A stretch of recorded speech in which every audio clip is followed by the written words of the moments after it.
রোহিত দেখলাম, খুব ভালো ভালো সিনেমা, খুব ভালো একটা জার্নি করলাম সিনেমার সাথে। অনেক দিন পর আমার মনে হয় সিনেমার সাথে জার্নি করার বিষয়টা আমি লক্ষ্য করলাম যে একদম রোহিত সিনেমাটা এমন একটা জার্নি, এমনভাবে আসলে গল্প বলে যে ওইটার সাথে জার্নি করা যায় খুব ইজিলি।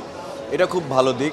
আর যেহেতু আমি পারফর্মার, সো আমি পারফরমেন্স নিয়েই বেশি আসলে এক্সাইটেড ছিলাম যে ইমরানের পারফরমেন্স দেখবো, তুষির পারফরমেন্স দেখবো। সো সেই জায়গা থেকে একদম মন ভরে গেল তাদের পারফরমেন্স দেখে, এবং দুজনেই এত মানে দুর্দান্ত জার্নি করিয়েছে আমাদের দর্শক হিসেবে আমাদেরকে।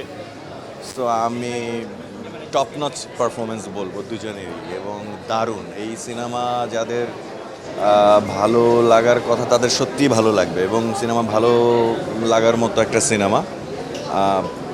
আমি তো দারুণ এনজয় করেছি। ছোট ছোট চরিত্র থেকে শুরু করে একদম বড় চরিত্র, সবার অভিনয় একদম ভালো ভালো ছিল, মানে খুবই ভালো ছিল। সিনেমাটোগ্রাফি বা কালার গ্রেডিং এ যদি কারণ সুমন ভাই মানেই সিনেমাটোগ্রাফি একটা আলাদা ব্যাপার, একটা লোকেশন নিজেরাই তৈরি করে বলা যায়। এটা নিয়ে যদি একটু বলেন, ফ্রন্টে অ্যান্সার করবেন। সুমন ভাই তো দারুণ, আমি তো তার সাথে কাজ করতে চাই, সেই মানে হাওয়া বলি এখন রোহিত বলি। সো সুমন ভাইয়ের ডিরেকশন আমার শুরু থেকেই ভাল লাগতো। যখন সে ফিকশন বানাতো, নাটক বানাতো, তখন থেকেই আমার ভাল লাগতো তার ডিরেকশন এবং কাজ।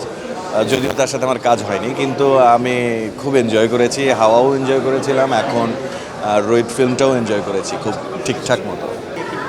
আমি বোধহয় ঘরের মধ্যেই থাকতাম যদি এই জিনিসটা না হতো, কারণ ওই এত ভালো একটা ঘোর, এই ঘোরটা আসলে কাটাতে চাইবে না যে কেউ। তো আমিও চাই না, আমি দ্রুতই সারতে চাই আপনাদের সাথে। আমি ওই ঘোরটাতে আবার ফিরে যেতে চাই, সত্যি রোহিতের ঘোরে আবার ফিরে যেতে চাই। অনেকগুলো, অনেক অনেক সিন, অনেকগুলো। এই যে লাস্টের ক্লাইম্যাক্স বলি, আর শুরুর যে এন্ট্রি, মানে টুসি যে এরকম করে যে প্রথম এন্ট্রিটা, এইটা দারুণ, পুরো পুরো সিনটা দারুণ। আরও অনেকগুলো সিন আছে, এগুলো ঘোরের মধ্যে থাকার মতোই। সো ভালো, আমি আসলে বিদায় নেই, আমি ঘরে থাকতে চাই। খুব ভালো মুভি, আপনারা সবাই দেখেন, এইটুকু বলবো। ইমরান আমার খুবই কাছের ভাই ব্রাদার, এবং আমি খুব খুশি হই ওর পারফরমেন্স দেখলে। কখনো কখনো ওর জায়গায় আমি করি, আমার জায়গায় ও করে। সেই জায়গায় এই এই একমাত্র ফিল্ম যেটাতে আমার ইমরানকে খুব জেলাস হয়েছে, এবং মনে হয়েছে যে কি দারুণ ক্যারেক্টার করতে পেরেছে ইমরান। আমি ক্যামেরাতেই তো। কোন ক্যামেরা? সবাই পাবে, মিডিলে তাহলে সবাই পাবে, মিডিলে একদম মিডিল।